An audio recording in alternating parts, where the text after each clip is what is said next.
Қайырлы күн қыздар, баршаңызға. Біз міне жилеттің алдын тоқып жатырмыз. Резинка тоқыдық 16 қадар. Одан кейін уже мынандай касамыз тоқып жатырмыз. Қазір мен мына жерден қолтық шығарам. Содан кейін касаның тоқылу үлгісін көрсететін боламын.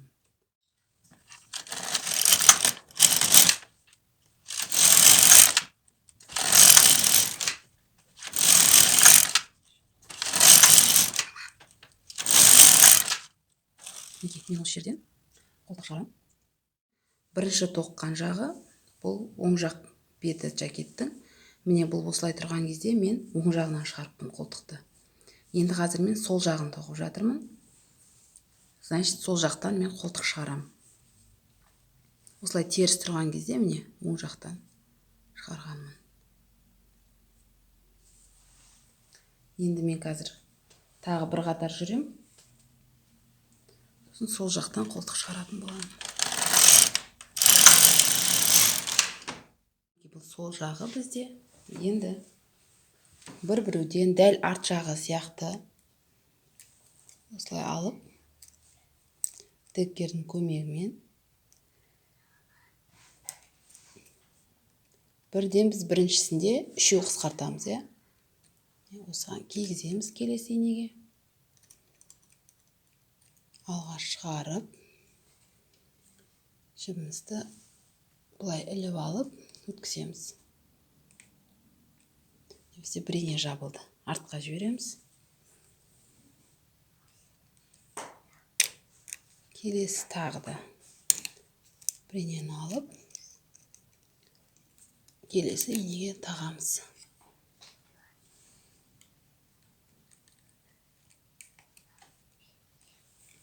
Екі инеміз жабылды. Үшіншісі.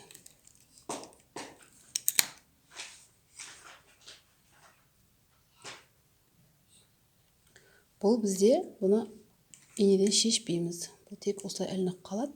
Не біз үш ине қысқарттық. Осы жерде тек грузымызды тағып қоямыз. Енді біз каса тоқуға келдік. Қазір бір қатар жүреміз.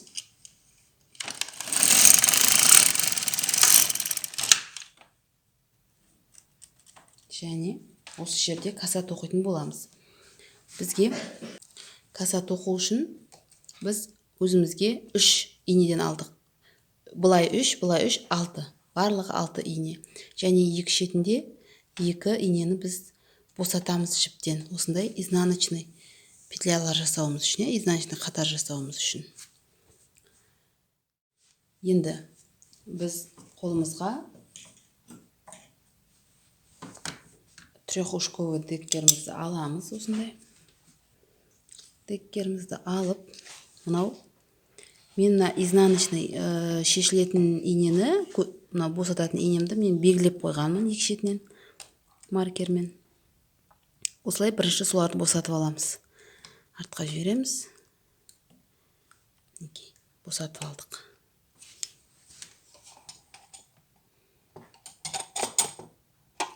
Барынша анық көрінсін сіздерге. Және де осылай алып 3 инені алға тартып, бірден артқа жібереміз. Мына несі сол кезде өзі жабылады да, жіп оңай шығады жіптен. Міне босатып алдық. Келесі үшеуді шығарып аламыз. Енді осылардың жай ғана тек орындарын ауыстырып ілеміз. Некені оң жақтағына бірінші ілеміз, сол жаққа кеп. Астынан ұстап тартпасаңыздар, шығып кетсе сөгіліп кетуі мүмкін. Сол жағын оң жаққа кеп ілеміз.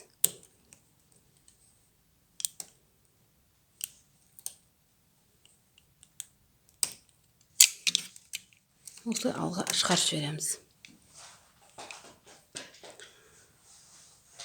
Мына артқа жіберген инемізді тоже арттан келеміз бері қарай, әйтпесе ол тоқылмай кетеді. Осылай әкеп қоямыз. Анық болу үшін осылай үстінен тағы бір түсіріп көрсетейін дедім касаны. Міне белгіленген деп тұрған мынау. Осыны осылай шығарып жіптен артқа жібереміз. Жіптен босады, жіп шешіліп кете береді. Міне екіншісін алып тастаймыз, артқа жібереміз. Енді мынау 3 алға тартып артқа жібереміз.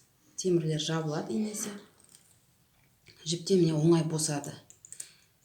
Келесі 3 инені де алға алып солай босатып аламыз. Енді оң жақтағы деккерімізді әкеп солға ілеміз және астынан ұстап отырып тартамыз. Келесі сол жақтағы деккерді оң жаққа әкеп ілеміз.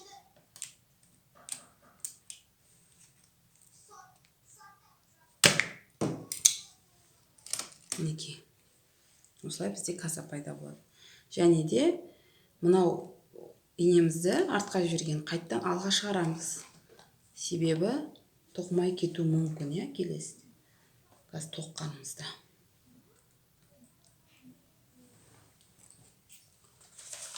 Бұл жерде біз және де ұмытпауымыз керек. Тағы да убавкамыз бар мына жерде. Бірден 2 инені қысқартамыз. Қолтық бұл, артқа жібереміз босағанда. Деккерімізді тағамыз. Узордың арасы бізде 8 қатардан болу керек. Сол 8 қатарымызды жүремізде келесі касаны тағы жасайтын боламыз. Ол үшін шатаспас үшін біз әрбір жасаған касаны не істеп отырамыз? Жазып қағазға. Чтобы жакеттің екі жағы бізде бірдей болу үшін мысалы 107-ші қатар каса деп қоясыз. Уже келесіде біліп отырасыз соны. Арасынан 8 қатар тастап жазып отырасыздар. 8 қатар тоқып шығамыз. Біріншісі осылай ауырлау жүреді. Ұмытпайық, мұнда жазып отырамыз қолтықты. Бұл жерде қысқартпаймыз, келесі рядта қысқартамыз. Жаңа бір қатар жүрді, екінші қатар. Бізде 109-шы рядта 2 убавка екен. Соны қысқартып жібереміз. Осылай екеуін алып мынаған жүреміз. Саламыз келесі инелерге.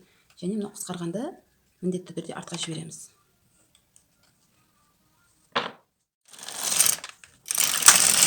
Екінші қатар.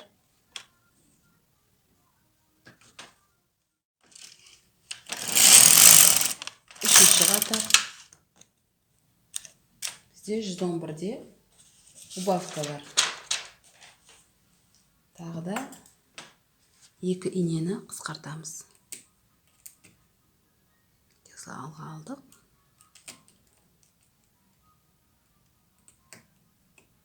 Келесі инеге ілеміз. Алға шығарып қойсаңыздар да болады. Және мынаны артқа жібереміз. Міндетті түрде артқа жібереміз. Әйтпесе оны тоқып кетеді.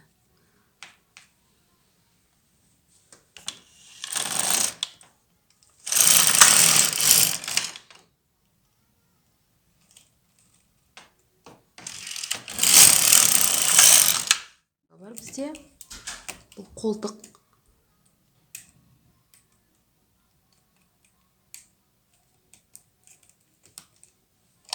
Және де мен 113-ші рядта мойынды да қысқартып бастаппын. Алдыңғы жағын, 3 бұрыш болу үшін. Ол үшін мен оны қалай жасадым? Біреуді, мынау, қазір жақыннан көрсетейін.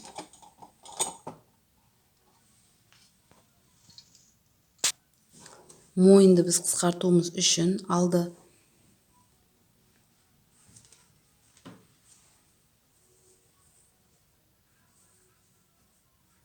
Біздің мойнымыздың алды. Осылай әдемі болып қысқару үшін, көріп тұрсыздар ғой, енді бұл қазір онша біліне бермейді, ертең резинка саламыз, сол кезде білінетін болады. Үшін мынау үшінші, 1, 2, үшінші инені аламыз. Соны келесі инеге ілеміз, артқа қарай жүреміз. Келесі инеге ілеміз. Және мына 2 инені алып алға бір инеге жылжытамыз. Сол кезде бізде мына алдындағы ең бірінші бір инеміз қысқарды. Әдемі болып қысқару үшін солай жасаймыз. Енді мына жерге де грузымызды іліп қоямыз.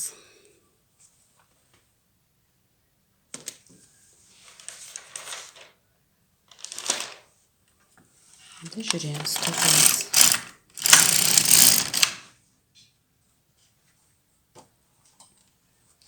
Каждый 3 ряд сайын алдын қысқартып отырамыз. Каждый 3 ряд кетеді, қысқартамыз. 3 ряд кетеді, қысқартамыз. Арасы 3 қатардан. Міне 115 рядта менде тағы да қысқарту бар. Қолтықтан екеу қысқартамыз.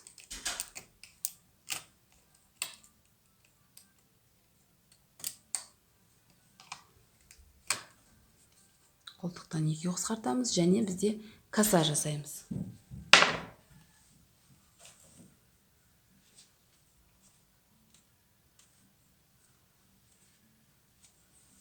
Коса жасау үшін мен жаңа айтқан екі инемізді босатып артқа жібереміз. Және мына 3 инені алға шығарамыз. Жіптен босаттық. Келесі 3 инені де жіптен босатамыз.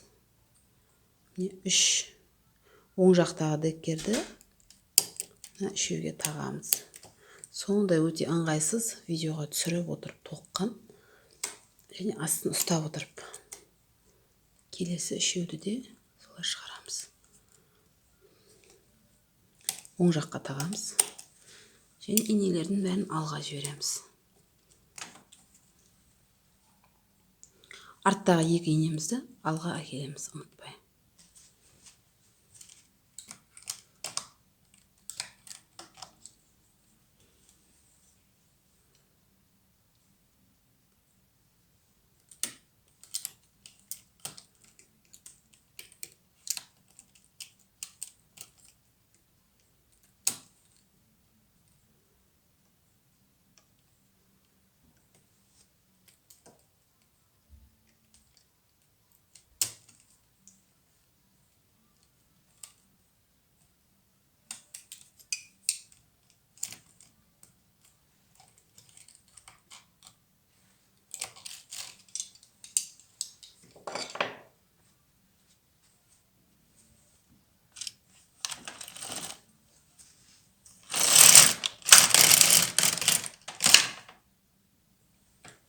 Бізде уже алдын қысқартатын кез келді.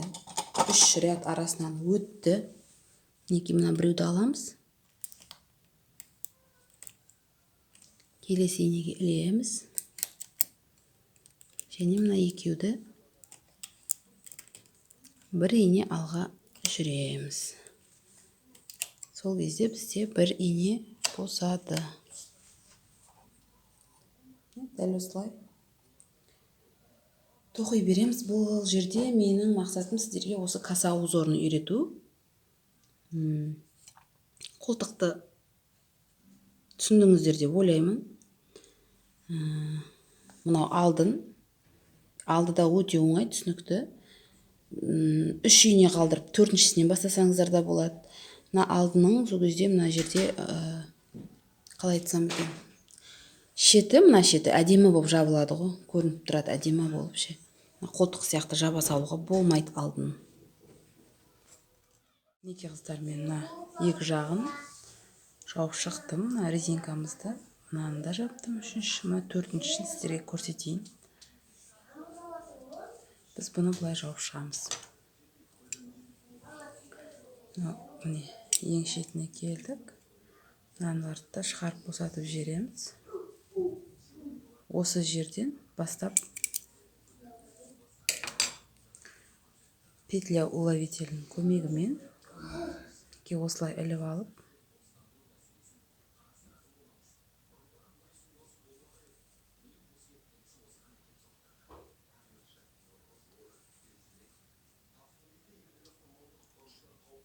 ең бірінші инені алып, жіпті арасына салып, жабылады осылай. резинка тоққан кездегідей ғой, резинкада да осылай біреуін сөгіп осылай тоқып шығамыз ғой, дәл сондай. Осылай іліп алып отырамыз. Ілеміз, жабылады өзі. Ой, екеуін алып кетіп, міне біреуін шырқалып кетті. Мінекей, мынадан аламыз, жіпті ілеміз, жабамыз, тартамыз. Келесі жіпті іліп аламыз, тартамыз.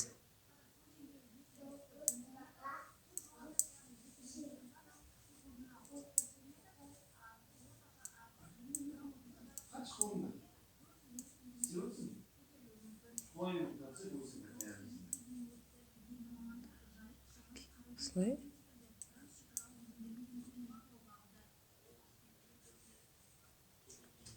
Келеміз. Петля уловительмен жұмыс. Әр жіптен бір-бірден іліп отырамыз.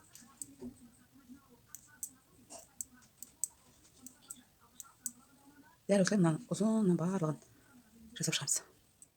Қыздар, соңғы жағына келдік.